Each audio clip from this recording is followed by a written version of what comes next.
होना होगा, जनता क्रांति पार्टी राष्ट्रवादी को मजबूत करना होगा और आने वाली सरकार को मजबूर करना होगा कि हमारी भागीदारी आप सुनिश्चित नहीं करेंगे तो आपके साथ हम खड़े होने वाले नहीं हैं। तब जाकर सरकार मजबूर होगी और आपका अधिकार मिलेगा।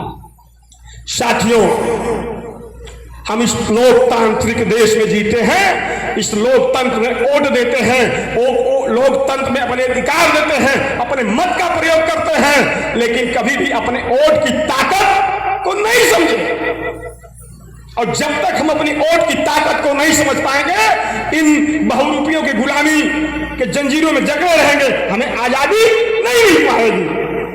भगत सिंह जब अंग्रेजों की गुलामी में जकड़े हुए थे, जेल में बंद थे, उनको प्रस्ताव गया आप लोग समर्पण कर दीजिए, देश को आजादी मिल जाएगी और आप लोग आंदोलन करना छोड़ दीजिए।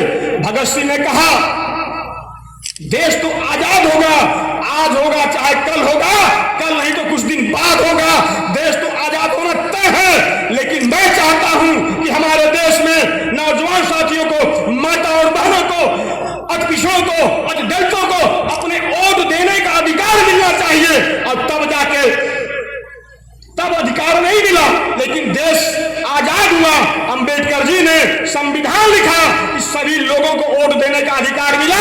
जिन लोगों ने अपने अधिकार को समझा, वोट की ताकत को समझा, शासन सत्ता में गए, अपने समाज को आगे किया, अपने कुल को आगे किया, अपना अधिकार ले लिया।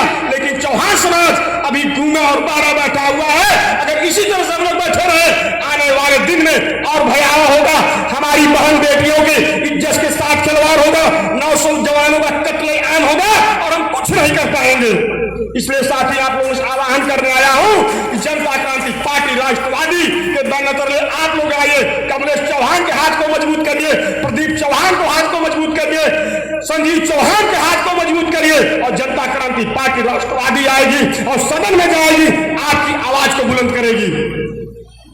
साथियों, हमने कभी अपने सम्मान को नहीं समझा, हमने अपने कभी सम्मान को नहीं समझा।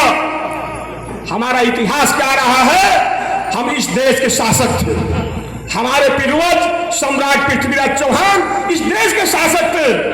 अगर हमें उनके रगों का जरा भी खून है तो बगावत छेड़नी है और इस बलिया की धरती से बगावत छेड़नी है और अपने सम्मान, अपने अधिकार को पाने के लिए बगावत आने वाले दिनों में हमें छेड़नी है। उस कड़ी में 1 नवंबर के दिन मऊ की धरती पर पूरे उत्तर प्रदेश की अब तक चौहान समाज की सबसे बड़ी रैली हम लोग करने जा रहे हैं, जनता क्रांति पार्टी राष्ट्रवादी के नेतृत्व में होने जा रही है। उसमें अकेले कमलेश चौहान, सुनील चौहान, पिंटू चौहान, तमाम साथी कुछ नहीं कर सकते जब तक आपका साथ, आपका समर्थन नहीं मिलेगा, तब तक मऊ जनपद की रैली सफल नहीं होगी।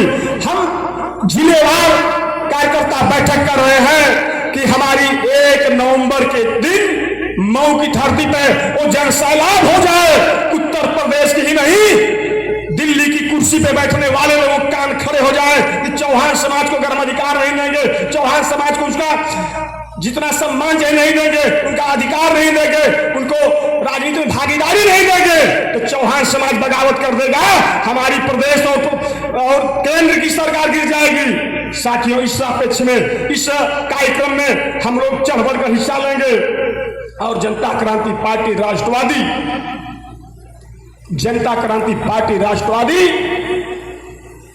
कोई मामूली बात नहीं है, यह पार्टी है। इस पार्टी से राजनीति से यह देश चलता है, राजनीति से यह जिला चलता है, राजनीति से देश और प्रदेश चलता है और भारतवर्ष लोकतंत्र का पूरे विश्व में सबसे बड़ा देश माना जाता है, लोकतांत्रिक देश माना जाता है और इस लोकतंत्र में सबको अपने अधिकार पाने का अधिकार है। इसलिए आप लोगों से निवेदन करते हैं, जनता क्रांति पार्टी राष्ट्रवादी के साथ कदम से कदम मिलाकर चलिए। आप लोग बूथ अध्यक्ष बनाइए, संगठन को मजबूत करिए। जब हमारा संगठन मजबूत होगा, आने वाले दिनों आंदोलन और बड़ा होगा। जब तक हम आंदोलन बड़ा नहीं करेंगे, तब तक हमें इन सामंतवादियों से, इन तमाम पूंजीवादियों से आजादी नहीं मिलेगी। साथियों, जब कभी इस देश में आंदोलन हुआ है तो अहम भूमिका नौजवानों की रही है, अहम भूमिका माताओं और बहनों की रही है।